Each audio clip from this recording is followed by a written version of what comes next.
El primer imperio mexicano fue el resultado de la larga lucha del movimiento independentista. Este periodo imperial fue en los años de 1822 a 1823. En ese periodo, México decidió optar por una monarquía como forma de gobierno. Pero ¿por qué la Nueva España, hoy México, se convirtió en una monarquía? Y sobre todo del por qué fracasó el imperio mexicano. Pues para responder estas preguntas hay que conocer el contexto de esta época, para conocer lo que nos llevó a estos sucesos. México, la Nueva España, como era conocida en esos años, había comenzado el movimiento independentista en la madrugada del 16 de septiembre. A partir de estos sucesos, la lucha se extendió en años, pues la guerra por la independencia duró 11 años hasta la consumación de la independencia el 27 de septiembre de 1821. Antes de comenzar te invito a suscribirte a mi canal, darle like y compartir este video con todos tus amigos. El plan original era regresar al poder a Fernando VII a la corona española contra los franceses, pero esta idea se cambió ya que José María Morelos y Pavón, junto con colaboradores y caudillos insurgentes, tomaron la idea de la independencia total de la Nueva España.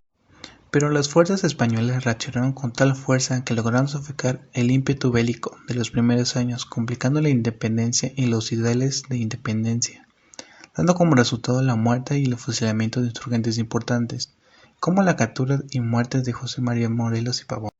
Afortunadamente, algunos insurgentes, como Vicente Guerrero, Guadalupe Victoria, entre otros, lograron escapar y resistir como guerrillas, confinados en pequeños territorios. Algo curioso es que en este periodo de 5 años hubieron grandes campañas militares que casi destruyen a las guerrillas insurgentes, pero de milagro sobrevivieron estos 5 años. Pero recordemos que las élites españolas eran afectadas por la corona española, por ello se pactó con Agustín de Iturbide, que se convirtió en el representante de una élite que vio amenazados sus intereses con la adopción de la Constitución de Cádiz. En vista de ello decidieron pactar con los insurgentes y apoyar en la separación de la Nueva España, dando como resultado que el día 24 de agosto de 1821 en la ciudad de Córdoba, Veracruz, se reunieron Agustín de Iturbide, el último virrey que recién llegaba de España, Juan de O'Donojú, se encontraba para firmar la independencia del virreinato. Ambos personajes se reunieron en el portal de Ceballos y firmaron los puntos denominados Tratados de Córdoba, en los que se reconocía la independencia y la soberanía del territorio que antes representaba la Nueva España.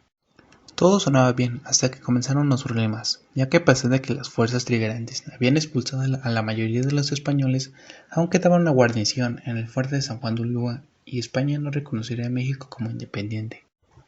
Pues México, después de firmar los Tratados de Córdoba, comenzaron los problemas, ya que Agustín de Iturbide y Vicente Guerrero firmaron el Plan de Iguala, el cual se componía con 17 artículos, que se componían también como los Tratados de Córdoba, de acuerdo con los cuales en el aspecto político se establecía que México como nación independiente adoptaría el régimen monárquico y constitucional y la corona sería otorgada a Fernando VII o por algún otro infante de España. Mientras llegaba el nuevo rey, se creaba una junta de gobierno para gobernar la nación y llamó unas nuevas cortes constituyentes para redactar la nueva constitución. La confirmó el antiguo virrey de la Nueva España, su primer nombre como nación independiente, Imperio Mexicano. Pero los problemas seguían llegando, ya que cuando se le ofreció el trono del primer imperio mexicano a la corona española, estos se negaron, pues el territorio de la España no lo reconocían como independiente. Pero en los Tratados de Córdoba, firmados el 24 de agosto del mismo año, se añadió un artículo extra que aclaraba que en caso de que Fernando VII rechazase el ofrecimiento, el Congreso mexicano designaría un emperador. Este podría ser tanto un miembro de la familia de alguna dinastía europea como cualquier mexicano. Pero ante la negativa de Fernando VII, tuvieron lugar intensos debates en el Congreso, en el que convivían los republicanos, monárquicos moderados y monarquías absolutistas, que sostenían que el emperador debía pertenecer a la monarquía de los Borbones. Finalmente, el elegido por el Congreso fue Agustín de Iturbide, quien adoptó el nombre de Agustín I, el monarca que quedó a cargo del poder ejecutivo, mientras que el Congreso retuvo para sí el poder legislativo. Gracias a esto, México fue la única nación hispanoamericana que adoptó un régimen monárquico después de su independencia. El otro estado americano fue Brasil, que se independizó de Portugal en 1822. El primer imperio mexicano comprendía casi todos los territorios que habían integrado la Nueva España, con excepción de las Filipinas, Cuba, Puerto Rico, Santo Domingo y la Capitanía General de Guatemala. Según una ley promulgada el 17 de noviembre de 1821, el Imperio Mexicano estaba dividida en 21 provincias.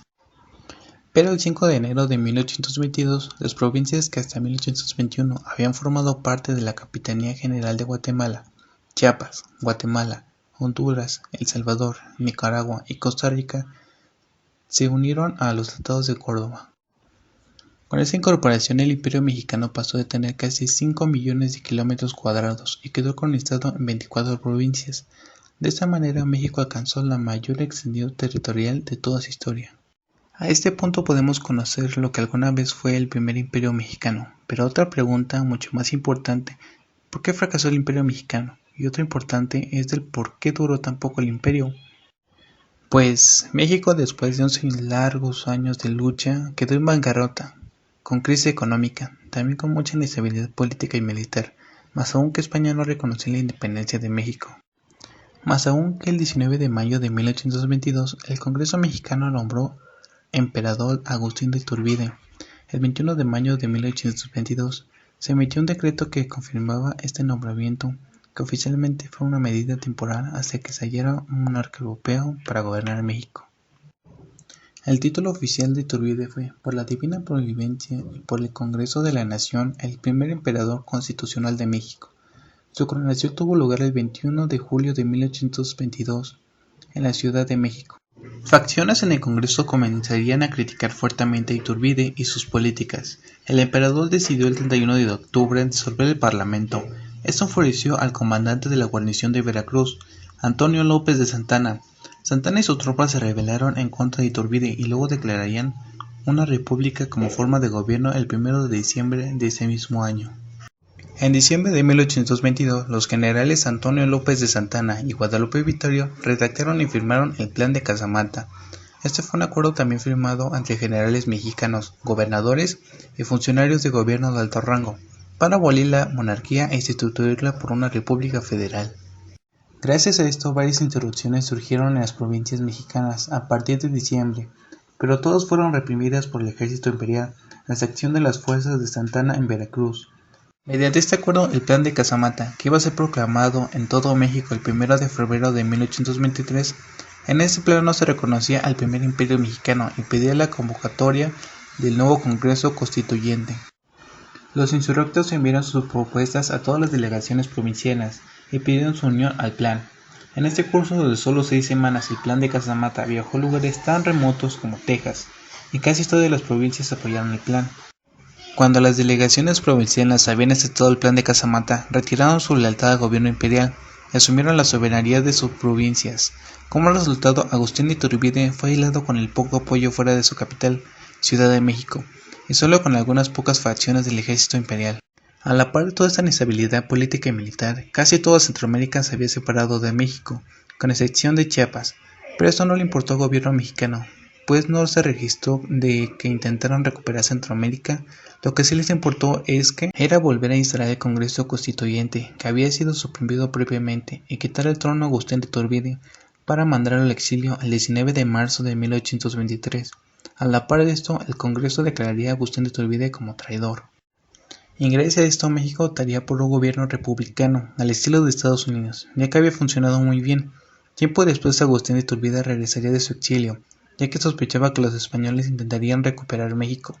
Pero cuando regresó a México, el 19 de julio de 1824, este sería detenido al llegar a Tamaulipas y sería posteriormente fusilado. ¿Pero qué pasó después de que México dejara de ser un imperio? Pues se convirtió en una república, y en esta república el primer presidente sería Guadalupe Victoria. Con ese sería el fin del primer imperio mexicano. Pero este no sería el último emperador que tendría México, sino que décadas después tendría otro emperador en 1864, quien sería Maximiliano de Habsburgo, pero este no tendría nada que ver con el anterior. Lo único que sí tendrían en común es que son de raíces extranjeras, pero en este caso el emperador Maximiliano sí era el emperador del plan original de México independiente. Pero este tema lo abordaremos en otro video.